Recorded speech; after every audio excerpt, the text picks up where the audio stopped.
Hi friends, welcome to our YouTube channel.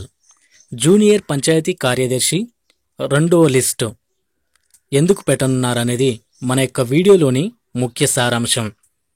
Second list ఎందుకు పెట్టాలి అసలు అనేది ఒక క్వశ్చన్ మార్క్గా మనం చూసుకున్నట్లయితే ఖచ్చితంగా సెకండ్ లిస్ట్ అనేది ఉంటుంది.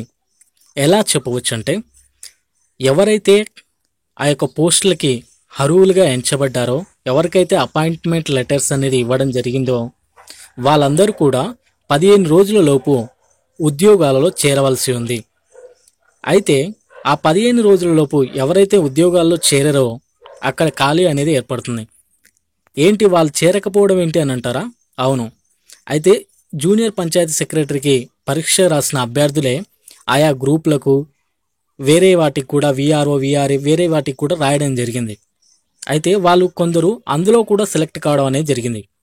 వాళ్ళ యొక్క ఇంట్రెస్ట్ని బట్టి వాళ్ళు జూనియర్ పంచాయతీ సెక్రటరీగానైనా రావచ్చు, విఆర్ఓ విఆర్ఏగానైనా రావచ్చు, ఆ గ్రూప్స్ సైడ్ అయినా వెళ్ళవచ్చు.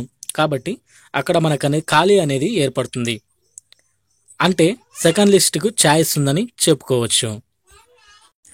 నూతన పంచాయతీరాజ్ చట్టం ప్రకారం ప్రతి గ్రామానికి, ప్రతి గ్రామ పంచాయతీకి ఒక పంచాయతీ సెక్రటరీ అనే అతడు ఖచ్చితంగా ఉండాలని రాజ్యాంగం తెలియజేస్తుంది.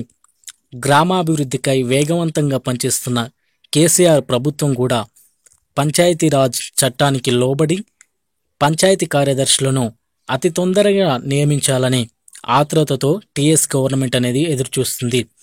దానికి అనుగుణంగా టీఎస్పీఆర్ఐ వారు చెప్పిన సమాధానం ఏమిటంటే, త్వరలోనే మేము సెకండ్ లిస్టు పెడతామని వాళ్ళు చెప్పడం జరిగింది.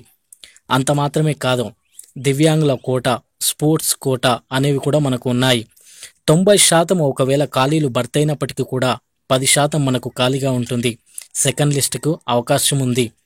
అయితే ఈ సెకండ్ లిస్ట్ అనేది ఏ విధంగా ఎంపిక చేస్తారు అనేది మీకు ప్రశ్న రావచ్చు. అవును, ఒకవేళ పరీక్ష పెట్టవచ్చు, కానీ పరీక్ష పెట్టాలంటే చాలా గడువు అనేది పడుతుంది. ఆ ఎగ్జామ్ రాయడం, మళ్ళీ ఫలితాలు రావడం, ఒకవేళ పడితే వాటి మీద కేసు పడవచ్చేమో.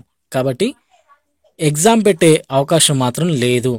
సెకండ్ లిస్ట్ అనేది స్పోర్ట్స్ కోట కానీ, దివ్యాంగుల కోట కానీ, మరేదైనా కానీ ఉండవచ్చు. కానీ ఎగ్జామ్ పెట్టి ఎంపిక చేసి వారిని అంత తొందరగా గ్రామాభివృద్ధికి సహకరించేందుకు వాళ్ళని సెలెక్ట్ చేయడం అనేది జరగదు అసలు ఎగ్జామ్ పెట్టి. కాబట్టి సెకండ్ లిస్ట్ ఉంది, కానీ అది ఏ విధంగా ఉంటుంది అనేది మాత్రం మనకు తెలియదు. ఆ ఇన్ఫర్మేషన్ మనకు అందిన వెంటనే మనం వీడియో పెట్టడం అనేది జరుగుతుంది మన ఛానల్లో. అయితే మనం జిల్లాల వారీగా చూసుకోవాల్సి ఉంది.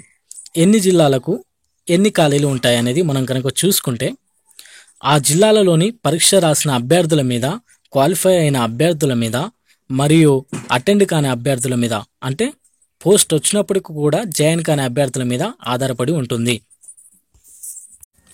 సెలెక్ట్ అయిన అభ్యర్థులు సర్టిఫికేషన్ వెరిఫికేషన్లో కూడా తొలగిపోవచ్చు. కారణం ఏంటంటే, అప్లికేషన్ ప్రాసెస్ విధానంలో తప్పుగా సమాచారం ఇచ్చినట్లయితే, స్థానికతను వాళ్ళు కోల్పోయినట్లయితే, సరైన అడ్రస్ను వాళ్ళు ఇవ్వనట్లయితే వారి యొక్క జాబ్ అనేది వారికి రాదు. కాబట్టి అక్కడ పోస్టులకు ఖాళీ అనేది ఏర్పడుతుంది. సెకండ్ లిస్టుకు అవకాశం అనేది ఉంది.